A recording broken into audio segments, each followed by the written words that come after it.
કાયદો વ્યવસ્થાની સ્થિતિ કથળી છે। અલથાણમાં 6 થી 7 અસામાજિક તત્વો દ્વારા વોચમેનને ઢોર માર મારવામાં આવ્યો। કેટલાક યુવાનો દ્વારા ઝેપ્ટોની ટી-શર્ટ પહેરેલી દેખાઈ આવે છે। ખુરશી ઉચકી મારવામાં આવ્યો, સાથે જ લાફા અને ઢોર માર મારવામાં આવ્યો। આવા અસામાજિક તત્વો સામે પોલીસ કાર્યવાહીની માંગ ઉઠી છે। પોલીસ પેટ્રોલિંગના દાવા વચ્ચે દિન દહાડે વોચમેનને ઢોર માર મરાયો। સમગ્ર ઘટના શુક્રવારે બની, તેના સીસીટીવીમાં પણ આખી ઘટના કેદ થઈ ગઈ છે।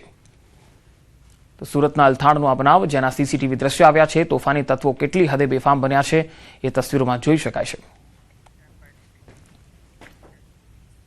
સુરતના કીમ 4 રસ્તા નજીક ઓટો રિક્ષામાંથી બેટરી ચોરી કરતા એક શખ્સને સ્થાનિક લોકોએ રંગે હાથે પકડી લીધો। આરોપી પાસે ચોરીની 5 જેટલી બેટરી મળી આવી હોવાનું સામે આવ્યું। આ ઘટના બાદ લોકોએ આરોપીને જાહેરમાં માર માર્યો અને બાદમાં પોલીસને સોંપ્યો હતો। પોલીસે આરોપીની અટકાયત કરીને સમગ્ર મામલે વધુ તપાસ હાથ ધરી છે। તો આ આરોપી છે જે બેટરીની ચોરી કરતો હતો। જાહેરમાં બેટરી ચોરને લોકોએ માર માર્યો હતો। ઓટો રિક્ષાની બેટરી ચોરીનો ભાંડો ફૂટ્યો છે। ચોરી કરતા આ શખ્સને લોકોએ રંગે હાથે પકડી પાડ્યો। અમદાવાદ મનપાની સ્કૂલ બોર્ડની ચૂંટણીની જાહેરાત। 25 ઓગસ્ટે યોજાશે એએમસી સ્કૂલ બોર્ડની ચૂંટણી। આ ચૂંટણીના 1 મહિના પહેલા જાહેરનામું પ્રસિદ્ધ કરાયું। 10 ઓગસ્ટે ઉમેદવારી ફોર્મ ભરવાની પ્રક્રિયા હાથ ધરાશે। 17 ઓગસ્ટે ઉમેદવારી ફોર્મની ચકાસણી થશે। વિપક્ષ ઉમેદવાર ઉતારશે તો મતદાન પ્રક્રિયા યોજાશે। બિનહરીફ ચૂંટણીની સંભાવના વચ્ચે રાજકીય ગતિવિધિઓ તેજ થઈ છે। 1205 કરોડના વાર્ષિક બજેટ ધરાવતા સ્કૂલ બોર્ડમાં નવી નિમણૂકોની તૈયારી। ચેરમેન, વાઇસ ચેરમેન સહિત 12 સભ્યોની પસંદગી માટે પ્રક્રિયા હાથ ધરાશે। વર્તમાન બોર્ડની 5 વર્ષની મુદત પૂરી થતા ચૂંટણી યોજાવાની છે। ચેરમેન ડોક્ટર સુજય મહેતા અને વાઇસ ચેરમેન વિપુલ સેવકનો કાર્યકાળ પૂરો થઈ રહ્યો છે।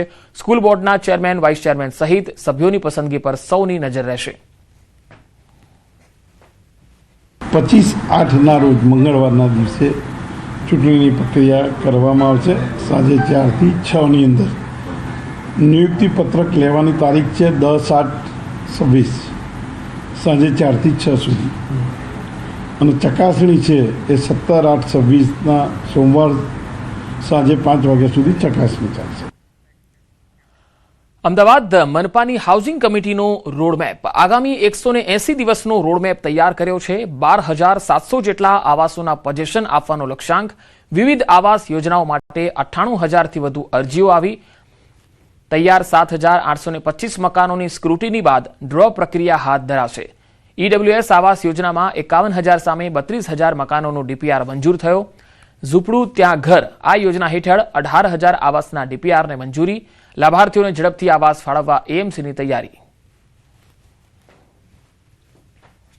આવનાર 180 દિવસમાં અમારું જે પ્રોજેક્શન છે એમાં 4,699 એટલે કે 4700 આવાસો જ્યાં ઝૂંપડું ત્યાં ઘર એ લોકોને અમે પજેશન આપવા જઈ રહ્યા છીએ। એવી જ રીતે 8,023 એએચબી એટલે કે ઈડબ્લ્યુએસ આવાસનું પજેશન આપવા જઈ રહ્યા છીએ। સાથે સાથે અમે 7,825 આવાસો માટે નવા ફોર્મ બહાર પાડવા જઈ રહ્યા છીએ। અમદાવાદ મહાનગરપાલિકાની ઈડબ્લ્યુએસ અને એલઆઈજી આવાસ યોજનાના મકાનોના ગેરવપરાશને અટકાવવા માટે એએમસીએ કડક વલણ અપનાવ્યું છે। સર્વે દરમિયાન અનેક મકાનોમાં મૂળ લાભાર્થીના બદલે ભાડુઆતો રહેતા હોવાનું ખુલતા કડક કાર્યવાહીનો નિર્ણય કરાયો। હાઉસિંગ કમિટીની બેઠકમાં નક્કી કરાયું છે કે સીલ કરાયેલા મકાનો દંડ ભર્યા બાદ પણ 90 દિવસ સુધી ખોલવામાં નહીં આવે।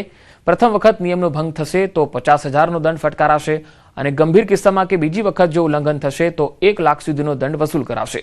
ત્રીજી વખત નિયમ ભંગ કરતા પકડાય તો સિટી સિવિલ કોર્ટમાં દાવો દાખલ કરાશે।